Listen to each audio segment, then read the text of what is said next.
Bonjour et bienvenue dans Avez-vous choisi, le podcast du vendredi qui vous invite à tout choisir dans votre vie. Je suis Oriane Savouré-Lucas, céréale choisisseuse de ma vie. Dans la vie, j'ai les pieds sur terre et la tête dans les étoiles et je vous propose d'explorer avec curiosité le vaste et intrigant territoire du choix. J'accompagne les personnes qui le souhaitent à tout choisir dans leur vie pour réenchanter leur quotidien et développer leur impact dans leurs différentes sphères de vie et d'influence. Ce podcast, c'est l'occasion pour moi de partager réflexions, questionnements, lectures, ressources qui m'inspirent pour choisir ma vie. Régulièrement, je vous propose de faire la connaissance d'une personne que je trouve inspirante sur la question du choix et je partage avec vous une conversation que j'ai eue avec cette belle personne et son petit supplément d'âme. Une manière de poursuivre votre exploration du territoire du choix à travers la découverte d'un parcours singulier.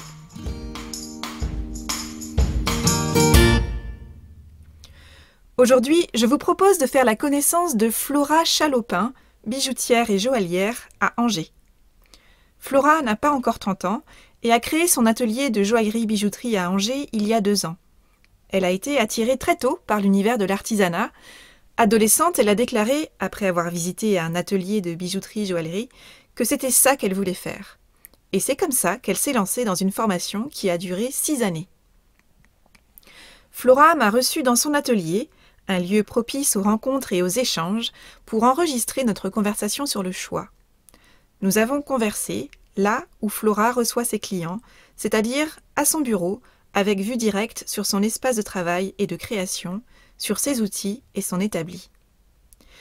J'ai fait la connaissance d'une jeune femme passionnée, dynamique, déterminée, persévérante, une entrepreneuse engagée qui trace sa route en mettant en œuvre ses idées et ses envies singulières et qui a à cœur de créer des bijoux aussi beaux qu'utiles et astucieux, c'est-à-dire qui mettent en valeur et en beauté les idées, les envies et les particularités de ses clients.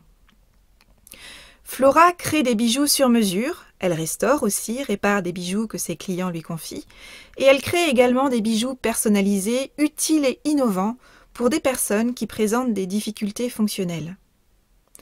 Sensibilisée à la question des corps qui souffrent et à leur accompagnement au contact de sa maman, ergothérapeute, Flora a eu très tôt envie de réunir dans ses créations l'esthétique, le confort et l'innovation au service des corps aux besoins parfois spécifiques. Une cicatrice, des doigts douloureux, un bras non fonctionnel qui ne permet pas d'installer un collier ou un bracelet sans l'aide de quelqu'un d'autre. Flora constate que le besoin d'une bijouterie adaptée est tout aussi réel que celle d'une mode adaptée.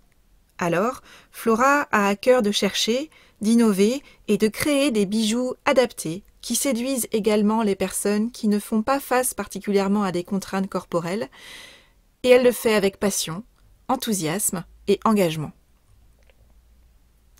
Au cours de notre conversation, Flora et moi avons, entre autres, parlé du choix de son métier, qui a d'abord pris la forme d'un coup de cœur pour le travail du métal et pour le lieu qu'est l'atelier, de son parcours de formation et d'apprentissage, de ces phrases qu'on nous lance, qui nous marquent et qui peuvent soit nous couper les ailes, soit nous aider à les déployer, selon ce qu'on choisit d'en faire.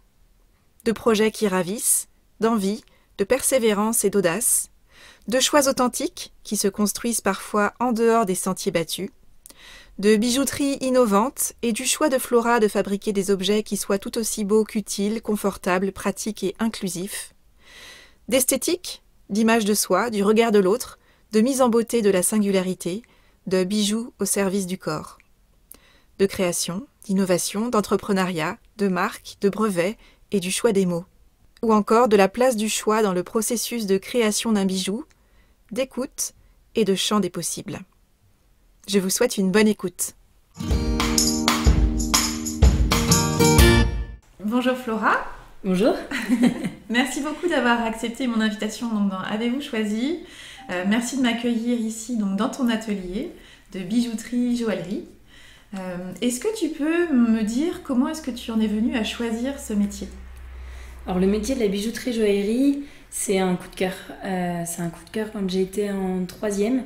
Je voulais travailler dans l'artisanat. Enfin, j'avais une attirance pour ce milieu-là, donc mes parents m'avaient emmené faire pas mal de stages à droite à gauche. Et un jour, je suis entrée dans un atelier de bijouterie-joaillerie. Et je me suis dit, ça y est, c'est ça. C'est vraiment le coup de cœur. C'est les matières, les outils, le bois, le cuir, l'odeur du métal chaud, enfin plein de petits détails qui ont fait qu'en quelques jours, je suis tombée amoureuse du métal et du travail du métal. Et je me suis dit, je ferai ça. Et qu'est-ce que particulièrement t'attirait dans l'idée de fabriquer des bijoux? Parce que finalement, le travail du bois, le travail du métal, ça aurait pu ouvrir sur d'autres métiers, potentiellement. Je sais pas, le métier de forgeron, le métier d'ébéniste. Et pourquoi spécifiquement bijouterie et joaillerie? Alors, je pense que le métal se travaille pas de la même manière en bijouterie ou en ferronnerie d'art. Après, j'ai jamais essayé la ferronnerie d'art, mais le côté minutieux, le côté très précis, et puis c'était un ensemble aussi, comment est fait l'atelier. C'est bruyant parce qu'on travaille le métal, mais peut-être pas autant, il n'y a pas autant de mouvement que dans un très grand atelier. Oui, c'est vrai que c'est une bonne question en fait. Donc l'environnement, en tout cas, t'attirait tout autant que l'objet fabriqué. Plus que l'objet fabriqué, je dirais. Ce qui m'a séduit dans ce métier-là, c'est le métal, en fait, c'est cette matière. C'est cette matière extraordinaire que quand elle est brute, elle est souvent un peu tachée. On vient la travailler, on travaille au marteau, on travaille des gros outils en acier. Et puis, jusqu'à en tirer des choses très très fines, faire des montages excessivement précis. Moi, ma marge d'erreur, je me limite à 5 dixièmes de millimètre. Un demi-millimètre, c'est la marge d'erreur que je m'autorise. Donc du coup voilà, on est vraiment sur des choses, des fois on va passer plus d'une heure à être très très très minutieux sur de tout petits éléments, puis à la fin on passe au polissage et c'est vraiment la finition sur la surface du métal, et là on découvre le métal, on découvre des lignes brillantes, parfaites, c'est cette lumière comme prend le métal, enfin voilà, c'est tous ces détails là, moi c'est ça qui m'a vraiment fait pencher vers ce métier. Et comment est-ce que tu as choisi de construire ton parcours de formation et d'apprentissage? Alors au début, je me suis beaucoup renseignée, j'ai été voir des bijoutiers installés, des professionnels. Ce qu'il faut savoir, c'est qu'à l'origine, c'est un métier d'homme. Il y a 50 ans, on ne formait pas les femmes dans ce métier. Et du coup, on m'a dit, le bijoutier, on va dire, de campagne, un petit peu la vieille école, va dire, enfin mademoiselle, c'est un métier d'homme, de toute façon, il n'y a pas d'avenir. Donc, du coup, j'avais un petit peu la pression quand même, et vu qu'à l'école ça se passait bien, j'ai choisi avec le conseil de mes parents de faire un lycée, de passer mon bac, et de me dire si un jour je me plante dans cette filière-là, eh bien j'aurai au moins une petite base pour reprendre des études supérieures et faire autre chose. Et me laisser justement ce petit bagage qui me permettrait de faire d'autres choix et qui me permettrait de ne pas être limitée si jamais je me plantais, de ne pas être limitée dans les autres choix possibles de vie. Donc j'ai passé mon bac. Et puis après, je suis partie dans le parcours bijouterie. Donc j'ai commencé par un CAP en temps plein, parce que j'avais pas trouvé de maître d'apprentissage, et puis parce que ça me permettait de condenser un peu le départ de la formation. Et puis après, j'ai trouvé un maître d'apprentissage, et voilà, j'ai eu 2 maîtres d'apprentissage différents. Et j'ai fait 6 ans de formation au total. Ah oui, donc voilà. un parcours d'apprentissage au long cours, réfléchi, d'après ce que je comprends aussi, bien Oui. pensé, bien construit, bien ficelé. Alors il y a un petit peu, comment dire, c'est pas si facile que ça dans la bijouterie, il y a beaucoup de monde pour peu de postes. Enfin, c'est pas énorme, mais il y a encore plus de monde qu'il n'y a de postes disponibles. Trouver un apprentissage, c'est pas simple. Donc du coup, c'était un petit peu aussi ce que j'allais réussir à avoir. Donc pour l'apprentissage, par exemple, alors le premier, j'ai pas eu énormément de choix différents, mais l'entreprise était très bien, je regrette pas du tout, au contraire, c'était une très bonne entreprise. Mais voilà, j'y étais parce que ça s'offrait à moi. Et le second, je l'ai un peu fait suer pendant 4 ans pour réussir, parce que je voulais être embauchée là-bas, parce que c'était une très bonne entreprise, et j'avais vraiment envie de travailler là-bas. Donc du coup, là, j'ai un petit peu insisté pour me faire ma place, et j'ai réussi à décrocher le poste d'apprenti au bout de 3 ans, 3-4 ans. Et ce que je trouve intéressant dans ce que tu disais tout à l'heure, c'est qu'il y a eu cette phrase qui t'a été lancée, donc tu étais toute jeune quand tu as commencé à t'intéresser, j'imagine, aux formations associées à ce métier, et ce monsieur qui t'a dit « mais mademoiselle, il n'y a pas de place pour vous, globalement, hein, c'est ça ?» Oui. Et tu as quand même fait le choix, donc tu as entendu ça, et visiblement ça t'a quand même marqué parce que tu t'en souviens encore aujourd'hui. Et ça t'a peut-être aussi aidé à avancer dans la construction de ton chemin vers ce métier-là. Mais qu'est-ce que tu as choisi d'en faire de cette phrase-là ? J'ai choisi de la garder dans un petit coin de ma tête et d'aller en chercher une qui me plairait mieux. Donc j'ai continué à aller toquer aux portes. J'ai continué à aller me renseigner. Et puis il y a un autre bijoutier d'Angers qui a accepté, un peu de mauvaise grâce au bout d'un certain temps, de m'accepter un petit entretien, que je débarque 10 minutes avec mon calepin et que je pose des questions. Et moi je me suis dit, quitte à être là, il faut que j'en apprenne un maximum, peu importe ce qu'il pense de moi, peu importe les chances qu'il me donne, c'est pas lui qui décide. C'est moi, j'en ferai ce que je veux. Moi, je prends les informations, il en pense ce qu'il veut. Du coup, on a discuté. Donc, j'ai posé toutes mes questions, j'ai insisté un petit peu. Et à la fin, il m'a dit vous savez, mademoiselle, il y a toujours de la place pour les gens qui persévèrent. Et là, je me suis dit, voilà. Donc, j'avais ma première phrase, j'avais la seconde. Et la seconde, c'est devenu un petit peu mon mantra. Et depuis, c'est celle-là que je garde en tête. Et l'autre me fait juste me souvenir d'où je suis partie.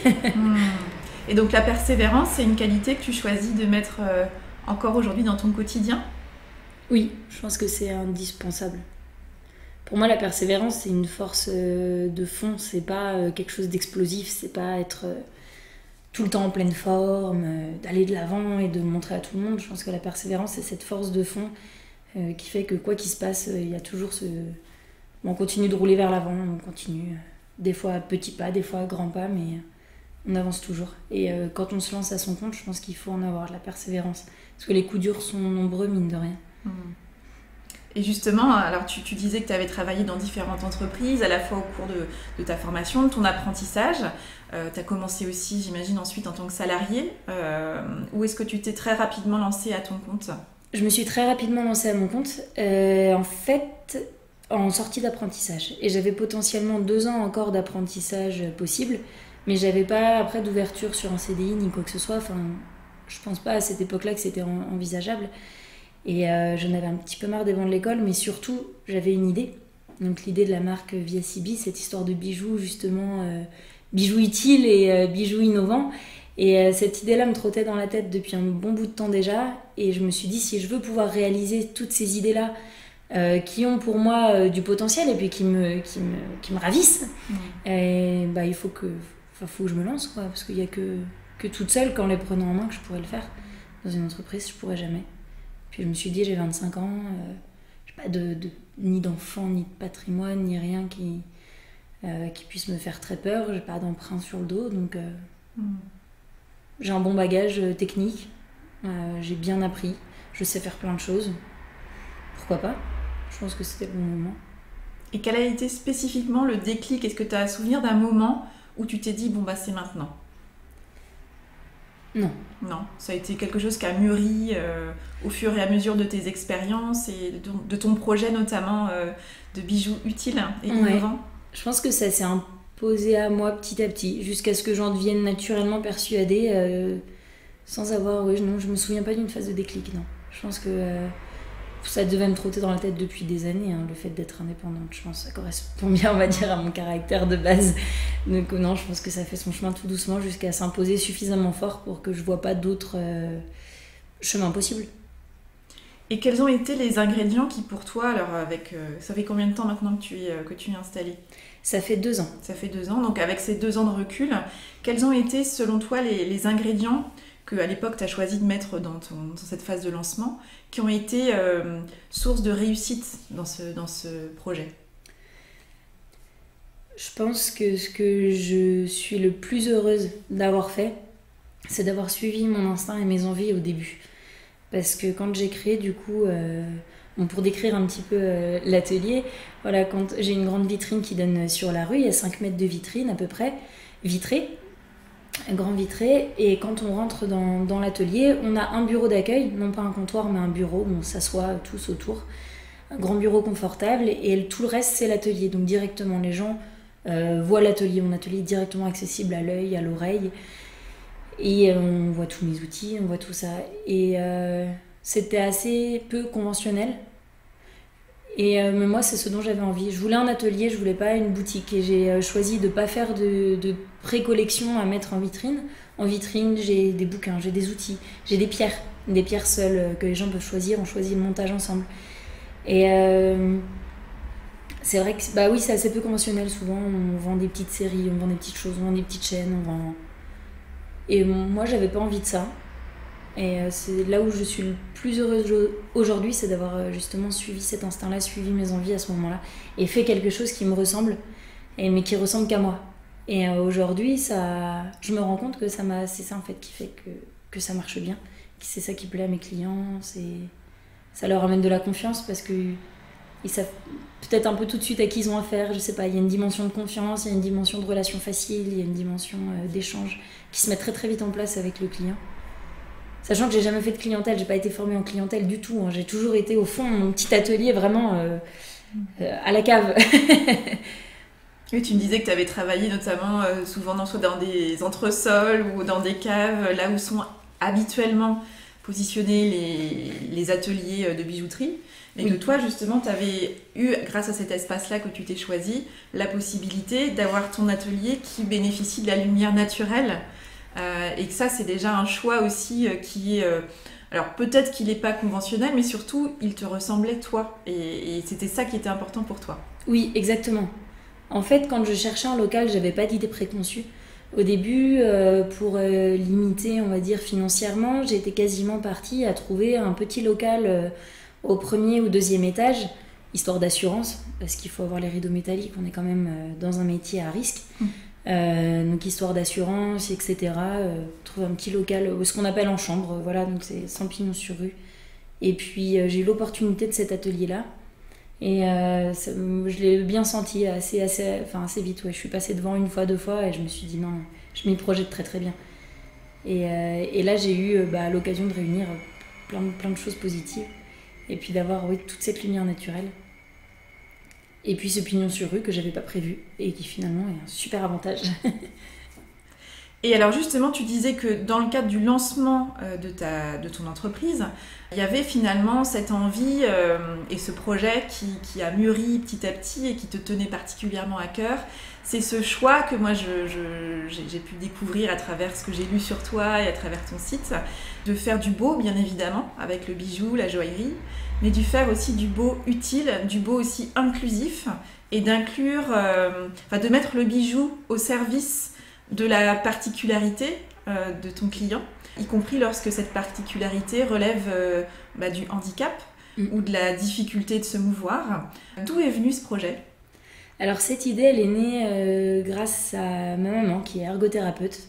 Donc rééducation de personnes suite à des accidents, mais c'est aussi adaptation du logement et adaptation du quotidien par divers moyens. Ça, c'est le métier de l'ergothérapeute. Et via son métier, elle travaillait dans un centre de rééducation sur Angers. J'avais fait des petits jobs d'été et découvert un peu le milieu du handicap, les différents handicaps, tout ce qui existe. C'est des choses qu'on ne connaît pas tant que ça finalement. Et puis après, en discutant des années après avec elle du quotidien, de plein de petites choses, elle s'est annoncée à faire un petit peu de vêtements adaptés, donc des petits systèmes qui facilitent les gestes, qui facilitent le quotidien. Je me suis dit, mais moi, avec le travail du métal, le métal, c'est une matière qui est hyper intéressante parce que c'est très robuste, on peut faire des choses très fines, on peut faire des choses très belles, on peut faire du sur-mesure, ça se travaille aussi bien qu'on ferait une robe sur mesure, je fais une bague sur mesure. Donc c'est né de là, de discussions avec elle et avec même d'autres ergothérapeutes, de petits détails et de se dire, mais ça, je pourrais faire ça, je pourrais faire ça. Est-ce que tu as souvenir d'un projet que tu choisis de garder en tête et qui a été vraiment un petit peu le point de départ qui t'a confirmé en fait la pertinence de cette approche? Le point de départ, vraiment, le premier projet concret, c'est une petite fille d'une dizaine d'années. C'est son ergothérapeute qui m'a contactée et ensuite j'étais en lien directement avec sa maman. Elle a un syndrome Ehlers Danlos, donc une hyperlaxicité des tissus de soutien du corps et principalement elle au niveau de l'articulation centrale des doigts. Donc elle portait des orthèses pour maintenir cette articulation, sinon à chaque fois qu'elle forçait sur un objet ou autre, n'importe quelle préhension, elle risquait luxation, subluxation, puis hôpital, tout ce qui s'ensuit, et fragilisation des articulations. Et ces orthèses, donc des bagues en plastique médical, on les a remplacées par des petites bagues en argent. C'est une petite fille qui fréquente l'école lambda, avec des gamins comme n'importe quel gamin. Et voilà, ça lui a amené une autre dimension. Et maintenant, elle porte des petites bagues en argent à toutes ses mains, au lieu d'avoir ce dispositif médical qui est quand même, il faut le dire, assez stigmatisant. et puis qui en plus était assez inconfortable. C'était cassant, c'était jaunissant, il y avait du frottement aussi, ça lui créait des ampoules parce que c'était assez large, assez épais entre les doigts. Et ça c'est le premier projet que j'ai fait, que j'ai concrétisé et où je me suis rendu compte de tout ce que ça apportait parce qu'il y avait le confort, il y avait l'esthétique, il y avait l'image de soi au quotidien, l'image que les autres vont nous porter. Et peu importe le degré d'importance qu'on porte au regard des autres, on y est tous soumis, qu'on le veuille ou non, parce que l'image en société veut ça et qu'on ne peut pas vivre en dehors non plus de la société ou de tout contact humain. Et donc c'est des petites choses... Enfin, je pense que ça paraît des petites choses, mais pour une vie quotidienne, je pense que ça peut être beaucoup. Et pour une confiance en soi, une image de soi, l'image qu'on renvoie, je pense que ça peut changer beaucoup de choses. Et puis ça apporte aussi l'idée qu'on peut choisir de mettre en beauté et en valeur la différence aussi. Et de ne pas chercher à la cacher absolument. Mais finalement, cette différence, quelle qu'elle soit d'ailleurs, que ce soit un handicap, mais un trait spécifique, une couleur d'yeux particulière, je sais pas, enfin voilà, un corps spécifique. Finalement, le bijou, il est là au service de ce corps et il peut venir le magnifier. Exactement. Et puis cette petite, on appelle ça handicap et on lui attribue un sens lourd parce que ça concerne moins de personnes, on ne connaît pas. Mais il suffit qu'on prenne l'exemple des lunettes. Une baisse vision, c'est un handicap. Autant qu'une main peu fonctionnelle, autant qu'une audition qui baisse, autant qu'une jambe qui fonctionne moins bien. Une basse vision, c'est un handicap. Les lunettes, c'est un dispositif médical qui vient résoudre un handicap. Mais c'est devenu un objet de mode, c'est courant, on le voit partout. Bah là, l'idée, c'est un peu pareil. J'ai un doigt qui fonctionne pas, j'ai un doigt fragile. J'ai un problème de dextérité, il me faut un nouveau système de fermoir. J'ai une cicatrice disgracieuse qui me dérange, j'ai envie de l'habiller, de la masquer un petit peu. J'ai tel et tel souci. Oui, mais c'est comme une myopie. On peut le soigner un peu de la même manière, quoi. Le résoudre de la même manière. C'est un point de départ et on voit ce qu'on peut créer sur mesure ensemble. C'est un peu le projet que tu apportes, en fait, ta vision que tu apportes. Oui. Comment est-ce qu'on peut créer ensemble à partir de ce qui est là devant nous, de qui vous êtes? Comment est-ce qu'on peut créer un bijou qui soit aussi à votre service, en fait, qui vous mette en valeur, quelle que soit la personne que vous êtes? Oui, exactement. Et là, je suis en train de réaliser une orthèse d'immobilisation. Une femme qui a son doigt est très douloureux et du coup, faut vraiment l'immobiliser, elle peut pas l'utiliser. On a fait une bague sur mesure, donc ça va être une orthèse, mais elle a choisi des designs, elle a choisi des petits éléments. On va me faire une gravure qui lui tient à cœur sur la bague, elle aura tout choisi, elle s'offre un bijou. Et vraiment, elle est dans cette démarche de se faire plaisir et de s'offrir un bijou. On arrive vers Noël. Enfin voilà, il y a vraiment cette démarche-là. Et derrière, il y a cette utilité et puis résoudre ce problème. Et tu parlais de regard tout à l'heure. Moi, ce que j'entends, c'est aussi que tu accompagnes dans cette démarche-là aussi la personne concernée par cette... là, tu parlais dans l'occurrence de ce handicap de doigt immobilisé. Tu accompagnes l'évolution du regard sur soi-même aussi, j'imagine, parce que quand on va chercher, choisir, construire, fabriquer un bijou, c'est pas la même chose qu'aller choisir une orthèse en plastique. Il y a un autre engagement, il y a un autre pétillement dans le regard aussi, j'imagine. Oui, tout à fait. Après, moi, je suis vraiment force de conseil uniquement sur le bijou et la personne fait un petit peu elle-même ce chemin de se faire plaisir et de ce que ça lui apporte. Mais moi, je suis là avec mon envie parce que ça me fait plaisir en plus de voir quand les gens s'y intéressent. Je suis de super bonne humeur, je suis contente pour eux et je suis contente qu'ils se fassent plaisir. Et du coup, c'est une démarche qui est hyper toujours enjouée, enthousiaste. Après, je reste dans mon rôle de bijoutière quand même. Et je laisse la personne faire son chemin par rapport à elle-même. Ouais. Bien sûr. Et alors justement, tu es même allée encore plus loin dans cette démarche-là puisque tu as créé il y a quelques années un fermoir. Tu vas pouvoir nous expliquer donc, que tu as baptisé Ogive et tu as déposé d'ailleurs un brevet. Donc on sent que tu as aussi avancé avec ces envies que tu avais très à cœur de porter depuis longtemps. Tu les as construites, tu les as aussi structurées, tu les as conceptualisées au sens entrepreneurial du terme. Comment s'est amorcé ce choix pour toi ? Alors sur le fermoir, j'ai commencé à travailler dessus quand j'étais encore apprentie. C'était cette idée de se dire les personnes qui n'ont qu'une seule main fonctionnelle. Alors là, c'était vraiment le cas extrême. Mais une seule main fonctionnelle, on peut arriver dans le cas d'hémiplégie, une amputation, mais aussi n'importe qui se casse un bras et qui va avoir dans le plâtre. Et l'idée, elle est partie de là, d'un fermoir utilisable à une main, mais qui soit sécurisé pour pas qu'on perde son collier par inadvertance, parce qu'il existe déjà des fermoirs aimantés, etc. Mais le but, c'était de créer vraiment autre chose. Et puis, je pense qu'il s'est mis en place petit à petit, et au fur et à mesure que ça se mettait en place, j'ai vu que c'était une bonne idée, que c'était vraiment réalisable, et que j'allais vraiment réussir à en faire quelque chose de réaliste. Et du coup, il y a peut-être eu un moment de basculement où je me suis dit waouh, là j'y crois vraiment. Et puis à partir de là, j'ai tout mis en place pour essayer de le faire. Après, c'est vrai que c'est quelque chose qui s'est fait sur le long terme.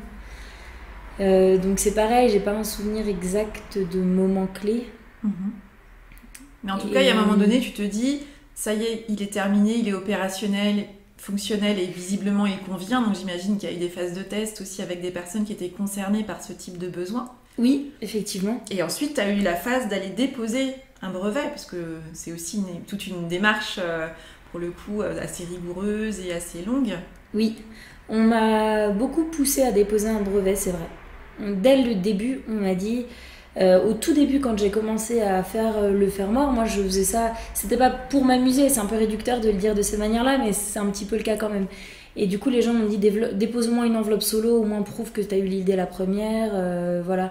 Et puis les gens m'ont dit mais c'est super bien ton idée, t'as fait breveter, t'y as pensé, donc c'est pareil, l'idée c'est bien installé. Et je me suis dit oui, c'est vrai que ce serait important, et puis il fallait que je le fasse tôt, parce que sinon, dès que je commence à communiquer un petit peu, il peut y avoir je risquais de ne pas respecter les clauses de non-divulgation qui sont nécessaires au dépôt du brevet.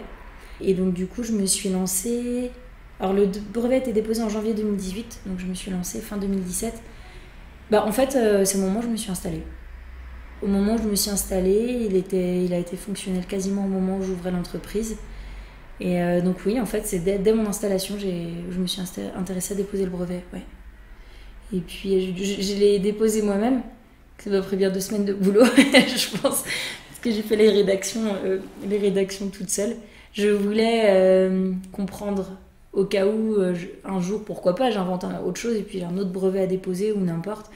Je voulais vraiment comprendre, ça c'est quelque chose que je fais un peu sur tous les aspects de mon entreprise, c'est que même tout ce qu'on délègue, moi je veux savoir comment ça se passe au début, comment ça fonctionne. C'est pas forcément pour avoir un œil dessus, c'est pas pour surveiller les gens, c'est simplement pour maîtriser mon environnement. Et donc du coup, le premier brevet, j'ai choisi de prendre le temps de tout faire moi-même, pour bien comprendre comment ça marche, pourquoi on le fait, quelles sont les contraintes, quels mots on choisit. Alors justement, sur le choix des mots, c'est intéressant que tu évoques ce terme, cette terminologie-là, parce que donc ta boutique s'appelle In Orem. Tu as créé donc Via Sibi, qui est donc toute ta gamme de bijoux que tu proposes et que tu fabriques sur mesure au regard des besoins spécifiques qui peuvent être émis par des clients. Et puis tu as créé donc l'Ogive, que tu as fait le choix de nommer comme ça. Comment tu choisis les noms, tous ces noms-là ? Alors les noms de l'entreprise, je me suis basée sur du latin, parce que je voulais pas avoir quelque chose qui soit un nom propre. Il me fallait un nom qui puisse être un nom de marque. Je ne me voyais pas appeler ça Flora Joaillerie, et puis du coup c'était réducteur parce que j'avais déjà mes projets de bijouterie innovante. Je voulais un nom de marque et je voulais qu'en même temps ça signifie quelque chose. Et donc je me suis dit les racines latines, je trouvais ça assez logique. Voilà, donc j'ai farfouillé un petit peu, et In Orem en latin ça veut dire bijou. Voilà, et Via Sibi, il y a eu un petit peu plus de temps de réflexion pour trouver Via Sibi, via la route, Sibi à soi, pour soi. Donc à la fois j'aime beaucoup la sonorité, et à la fois il y a un sens à cette phrase-là. Donc ces noms-là de marque, je les ai choisis pour ça. Et le fermoir ogive, c'est plutôt par rapport à sa forme. Voilà, une forme un petit peu ogive, une forme en longueur, qui a toute son importance parce qu'elle amène à la fois l'esthétique du fermoir, son caractère, et aussi un détail technique en plus qui fait qu'il est pratique à prendre en main parce qu'il est relativement long sans être lourd visuellement. Donc la forme ogive, c'est un peu la base de ce fermoir. Ça parlait bien, et puis ça sonne plutôt bien. Donc Oui, je sens que c'est la sonorité.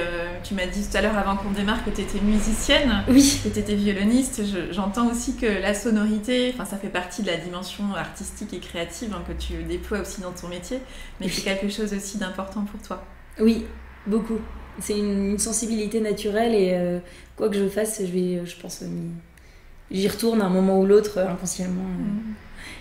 Et alors, dans ton processus de création de bijoux, tu parlais tout à l'heure donc justement que lorsque tu reçois une personne qui a envie de faire créer un bijou pour elle-même, vous vous asseyez ici à ce bureau. Je suis très intéressée par connaître la place du choix en fait dans le processus de création d'un bijou. Quelles sont les étapes qui, pour toi en tant que créatrice, sont des étapes essentielles que tu vas valider avec tes clients, avec toi-même aussi, avant d'arriver jusqu'au produit fini en fait et à la remise de ce bijou à ta cliente ou à ton client? Alors quand on commence comme ça dépend des fois. Des fois les gens arrivent avec une idée très précise de ce qu'ils veulent, des fois pas du tout. Des fois c'est un homme seul, bonjour, je voudrais offrir un bijou à ma femme. Bon qu'est-ce qu'elle aime? Oh je sais pas trop. Donc des fois on part vraiment dans un flou complet. Le but c'est de faire parler la personne qui est en face de moi. Je lui propose des choses à droite à gauche, des choses très différentes. Je lance des mots sur les formes géométriques, sur les lignes courbes, je montre des modèles et on part en fait de très très large, on fait un peu un entonnoir. J'essaie de comprendre un petit peu son caractère aussi. Voilà, il y a le rapport par exemple, une femme qui m'a dit moi je me maquille pas par exemple, donc vous voyez j'aime un peu les choses discrètes. Enfin voilà, il y a plein de petits détails à aller attraper de la vie quotidienne, la personnalité de celle que j'ai en face ou de celui que j'ai en face, sans être invasif. Je pose pas de questions personnelles, je laisse la personne plus venir à parler d'elle-même ou à dire ce qu'elle a envie de dire. Et puis après moi je propose différentes possibilités techniques pour ouvrir les yeux de la personne sur tous les choix possibles qu'elle pourrait avoir, pour pas qu'elle se cloisonne à ce qu'elle connaît ou à ce qu'elle a vu ailleurs, mais qu'elle puisse se dire non, ça aussi c'est possible, ça aussi c'est possible. Le but c'est de pas la noyer non plus, parce qu'après quand il y a trop de possibilités ça devient très très dur de faire des choix et les gens sont perdus, c'est pas plus confortable. Donc j'essaie de rester dans une juste mesure. Moi j'essaie d'ouvrir, de proposer un peu tout ce qui existe, et puis dès que je sens qu'il y a quelque chose qui marque vraiment, où la personne a vraiment réagi, et hop, je garde l'idée et je cloisonne. Et là je l'aide un petit peu dans son choix, parce que je sais que si je lui propose 36 choses, elle va hésiter. Mais moi, j'ai bien vu qu'elle a réagi sur cette chose-là qui avait un attrait principal, et je sais qu'elle va y revenir au final par l'expérience. Je sais que c'est cette chose-là auquel elle reviendra. Donc là, hop, je cloisonne un petit peu plus. Et puis on passe sur la phase suivante. Ça va être... des fois, on commence par le choix de la pierre, des fois, on commence par le choix du métal, des fois par le choix du modèle en général. Enfin, c'est assez variable. Mais j'essaie, d'accompagner, d'ouvrir le champ des possibles et puis en même temps de venir cloisonner au fur et à mesure en fonction de ce qui est réalisable. Et une fois que le projet du coup est validé avec ta cliente ou ton client, et donc que tu passes en phase de fabrication, est-ce qu'il y a des étapes comme ça qui sont un petit peu incontournables, qui vont nécessiter des choix en termes de, vraiment là concrètement d'expertise technique et de fabrication de l'objet? Alors ça, du coup, je fais tous ces choix-là au tout début, parce que c'est ce qui m'aide aussi à établir le devis. Donc quand je dessine le bijou, je le dessine à l'échelle 1. Mon dessin est assez instinctif, parce que j'ai mon propre sens de l'équilibre des choses. Donc quand je vais dessiner de la même manière que j'aurais fabriqué. Donc les proportions sur mon dessin sont les plus justes, pour moi, sont les plus justes. Donc du coup, je vais me baser dessus, et le but, c'est d'être au plus proche du dessin pour que la personne n'ait pas de surprise, ou une mauvaise surprise en tout cas. Et pour établir le devis, je suis un petit peu obligée d'avoir déjà choisi quel serait mon procédé de fabrication. Donc j'ai étudié avant, je me fais une petite analyse de fabrication, voir où est-ce que je rencontrais des difficultés, quelles techniques utiliser seront les plus pertinentes. Et puis à partir de là, une fois... Après, il y a des surprises, des fois, en plein milieu de la fabrication, on se dit « finalement, j'avais pas pensé à ça », ou je rencontre une difficulté inattendue, et là, il faut trouver la solution. Bon, voilà, ça fait partie du jeu. Mais la plupart du temps, tout est réfléchi à l'avance. Donc, au maximum anticipé, tout en restant en situation, s'apercevoir qu'il peut y avoir des ajustements à réaliser et pour avancer vers la réalisation du projet final. Oui, sachant qu'en plus, chaque pièce est différente. Donc, c'est un peu ça l'avantage et l'inconvénient du sur-mesure. c'est que ça amène à chaque fois un lot hyper intéressant de nouvelles créativités, des nouvelles formes, des nouvelles idées, des nouvelles choses. Par contre, c'est à la fois des nouvelles contraintes techniques à chaque fois. Il y a des choses qu'on retrouve, voilà, on reste sur du bijou, il y a des choses qu'on retrouve sur une pièce et une autre, mais voilà, à chaque fois il y a des nouvelles difficultés, des nouvelles questions, des nouvelles problématiques à résoudre. Et du coup, il y a des fois il y a des surprises en cours de fabrication, on se dit ah oui, mais j'avais pas pensé, si j'assemble tel élément et tel élément, je peux plus faire ça. Et si je les assemble pas, je peux pas faire ça, et voilà. Et si tu devais choisir un bijou qui t'a particulièrement marqué dans tout son cheminement, ce serait lequel jusqu'à présent?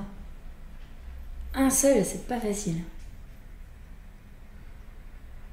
Un seul, c'est pas facile. J'en ai plusieurs qui me viennent en tête. Peut-être l'un des tout premiers, on va dire. Peut-être 2 mois après mon installation, j'ai un monsieur qui est venu pour faire un bijou pour sa femme, sans que sa femme soit au courant. Donc c'est lui qui a choisi la pierre. Et en essayant d'adapter à la fois ses goûts à lui et ce qu'il savait d'elle, on a dessiné le modèle ensemble et il a pris un plaisir fou. Et il m'en a vraiment fait le retour. J'ai vraiment senti tout le plaisir qu'il y avait pris. Et moi aussi, j'ai pris beaucoup de plaisir en plus à échanger avec lui. Et c'était une très très belle démarche. Cette implication puis de lui-même dans la création d'un bijou pour autrui. Et puis toute la sensibilité du coup qu'il avait par rapport à sa femme. Oh ouais, non, elle est plutôt comme ça. Son caractère, c'est plutôt ça. Ça va lui plaire, ça va pas lui plaire. Je pense, ouais, on peut dire celui-ci. Un premier, c'est un collier en argent avec une labradorite. Donc il y a une grande dose d'humanité en fait qui est concentrée dans le bijou qui sort au bout de la chaîne de conception, de réflexion, de fabrication. Oui, la plupart du temps il y a une grosse implication. Et moi j'aime bien, j'essaie pas de m'impliquer outre mesure, de prendre, comme j'ai dit tout à l'heure, j'essaie pas d'être invasive. Enfin j'essaie de pas l'être, surtout pas. Mais les gens communiquent beaucoup, se laissent aller, il y a cet échange qui se fait naturellement. Je suis d'une nature, je pense, assez empathique et ça me plaît. J'ai déjà eu des larmes en remettant un bijou parce qu'il y a des bijoux qui partaient d'un bijou ancien, hérité d'une grand-mère aimée, avec une gravure, avec une signification particulière. Donc ouais, j'ai déjà eu des larmes aussi en remettant un bijou, c'est particulier. Tu fais un bout de chemin de vie avec les personnes qui viennent te voir, parce que forcément un bijou, c'est beaucoup d'amour souvent derrière. Donc il peut y avoir de l'espoir, de l'amour, de l'histoire aussi. Donc oui. Tu accompagnes forcément sur un joli bout de chemin les personnes qui viennent te voir et les personnes qui reçoivent aussi tes créations après. Oui, effectivement. Alors c'est pas une règle générale. Il y a des gens qui aiment le bijou simplement pour l'esthétique. Qui gèrent ça un peu vite fait bien fait comme pas mal d'autres aspects de leur vie, ça dépend vraiment des gens, mais il y en a beaucoup et c'est ceux qui me marquent le plus, où dans le bijou final moi je sais toutes les petites, pourquoi telle pierre elle est là, pourquoi elle a telle couleur, pourquoi il y en a 2 identiques, pourquoi il y a ci, pourquoi il y a ça, et on partage beaucoup et il me livre pas mal de sensibilité et moi j'aime beaucoup ça, c'est ces démarches là qui sont assez courantes mine de rien et qui me marquent le plus et puis qui me donnent le sourire aussi et le plaisir de faire ce métier. Et le sens que tu mets aussi dans ton métier, quoi. Oui, exactement, ouais, ça apporte beaucoup de sens. On est vraiment très très loin de cette idée de pure consommation et de pur apparat. Il y a quelque chose de plus profond derrière et moi je pense que j'ai besoin de ce côté sens. Qu'on retrouve dans ton projet Via Sibi, justement, que le bijou, oui, c'est un bel objet, mais il y a un sens derrière qui va être d'accompagner la personne à être elle-même, en fait, et à vivre au mieux qui elle est. Oui, exactement, ouais. Ce côté-là, ce côté sens, ce côté utilité, je pense qu'à long terme, ça amène beaucoup. Parce que il y aurait eu le risque, certainement, sans ça, que la bijouterie, pour la pure bijouterie, il y ait peut-être une lassitude au bout d'un moment ou une perte de sens. Peut-être une perte de sens. Là, ça ouvre un chemin avec des possibles infinis et puis plein de gens en face qui vont avoir des besoins et qui vont apporter des solutions et qui vont partager plein de choses. Donc c'est une longue route qui promet d'être tout sauf ennuyeuse. Donc c'est vrai que ouais, ce côté utile, ce côté sens, il a pris beaucoup de place dans le projet et puis les choix futurs enfin sur toute cette route-là. Et justement, en termes, tu parles de choix futurs, quels sont les grands choix là, qui t'attendent en tant qu'entrepreneur, en tant que bijoutière joaillière, dans les mois, les années à venir ? Alors là, c'est un, c'est un gros morceau pour l'année 2020. C'est un très gros morceau qui m'attend. Euh, je suis en train de faire le choix, mais je pense que dans ma tête, c'est déjà acté, de mettre l'accent sur VSIB et de développer vraiment ces projets-là. Et développer vraiment ces projets-là, c'est sortir un petit peu de mon atelier, de mon fonctionnement d'artisan commerçant qui vend ses créations comme ça, et d'aller chercher un esprit un petit peu plus start-up, sans être vraiment dans la start-up, mais dans cette idée d'essayer de lever un peu des fonds et d'aller vite sur certains projets, et de vraiment donner un grand élan à ces projets-là, ce qui est déjà en place au niveau du fermoir, au niveau des bagues orthèses, tout ce que j'ai commencé. Et c'est une prise de risque. Il faut se confronter beaucoup au regard, il faut se confronter aux banques et à différents organismes susceptibles d'aider aussi à lancer ça. Donc là, mes choix futurs, c'est mettre l'accent sur VSIB, ça va être embaucher aussi. Là, j'ai embauché un mi-temps en septembre, quelqu'un en qui j'ai toute confiance, donc c'est super, mais là, il va falloir que certainement j'embauche d'autres personnes. Donc pour moi, ça va être une épreuve aussi, je pense, d'aller vers les gens, d'aller trouver les gens et d'aller donner pleinement ma confiance à quelqu'un qui va travailler pour moi et qui va partager aussi cette aventure, toutes ces créations, mes idées, mes projets. Des beaux choix en perspective. Oui. J'entends qu'il y a forcément de la peur parce que quand on est face à des grands choix, surtout quand c'est des choix qui ont du sens pour nous, Ouais. voilà, il y a cette audace et ce courage qu'on a besoin d'avoir pour dépasser cette peur, en tout cas avancer avec cette peur-là. Et justement, est-ce que tu as réussi à identifier jusqu'à présent les ingrédients qui font que quand tu fais un choix juste pour toi, comment est-ce que tu sais que tu as fait un choix qui était juste pour toi?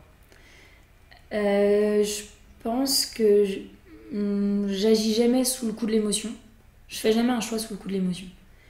Des fois, ça peut donner l'impression, mais en fait non. Quand je fais un choix, c'est qu'en général, j'ai pris plusieurs comparatifs et puis ça a mûri dans ma tête. Ou alors, si je choisis par exemple un partenaire plutôt qu'un autre au travail ou n'importe, c'est qu'il y a eu vraiment un feeling, il y a une confiance qui est déjà instaurée, il y a quelque chose de solide. Donc tous les choix que je fais, même si des fois, même à moi, ils me donnent l'impression d'être un peu pris au hasard, je me rends compte avec le recul que non, la base est toujours solide et elle est toujours en accord avec mes valeurs.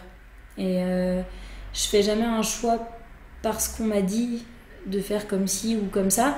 Au début, je vais dire ah oui, t'as certainement raison, c'est peut-être une bonne idée, donc je vais partir dans cette direction-là. Mais je pense que assez naturellement, je vais quand même prendre d'autres avis ou comparer. Et si à un moment ça bloque avec mes valeurs, eh ben, il va y avoir un blocage. Moi-même, je vais le sentir et puis je vais me regarder un petit peu loin, je vais dire Flora, là tu bloques, il y a quelque chose, t'es pas à 100% là, qu'est-ce qui se passe? Il y a quelque chose qui convient pas. Donc il faut aller chercher ce petit détail, qu'est-ce qui va pas? Pourquoi est-ce que t'arrives pas à faire ce choix-là? Pourquoi, alors que tu penses que c'est la bonne solution, tu prends pas la décision de le faire? Il doit y avoir quelque chose. Et du coup, je creuse un petit peu. Et puis après, je fais le choix. Je vais dans la direction. Une fois que j'ai pris la décision, j'y mets toute ma conviction et j'y vais. Et puis pour l'instant, j'ai l'impression que ça fonctionne plutôt pas mal. Et tu parlais de valeurs tout à l'heure, justement. C'est quoi les valeurs que tu as à cœur de valider en fait dans chacun de tes choix?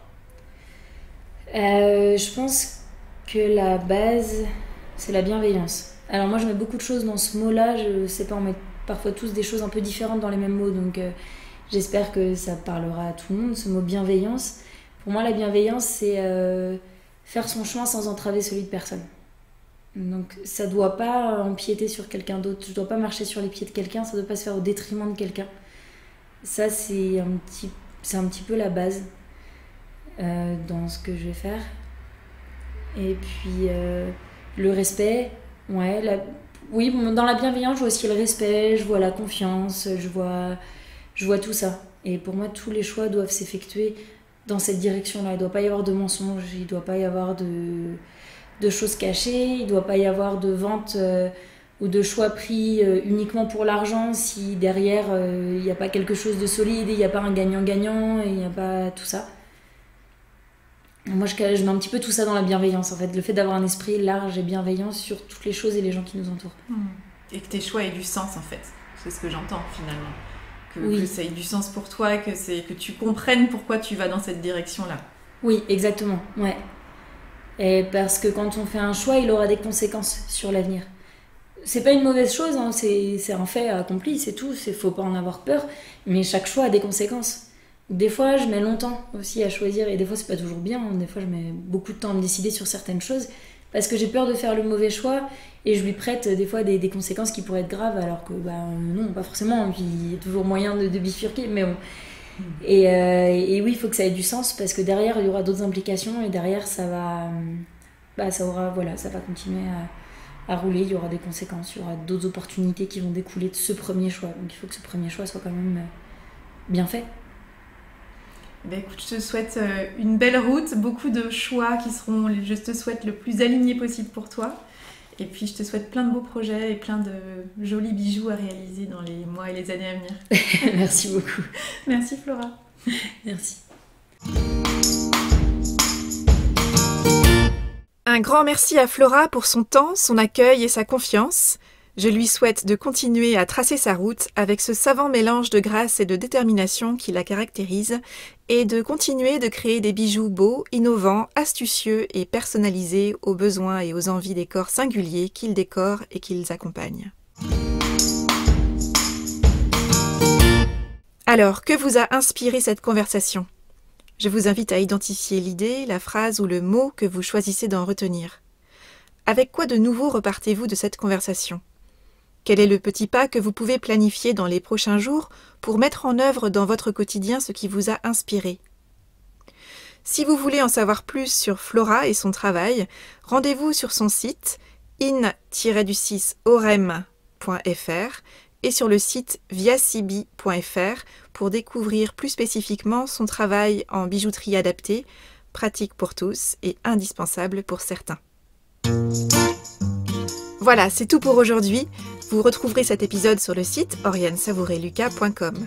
Si vous aimez ce podcast, je vous invite à le partager auprès de celles et ceux qui vous sont chers et que l'idée de tout choisir dans leur vie pourrait réjouir. Merci également de laisser votre avis enthousiaste sur la page Facebook, sur le site ou encore sur votre plateforme de podcast préférée. Vous contribuerez ainsi à soutenir ce projet de façon bienveillante et efficace. Je vous souhaite une bonne semaine et je vous donne rendez-vous la semaine prochaine pour un nouvel épisode. Et d'ici là, et si vous choisissiez tout ?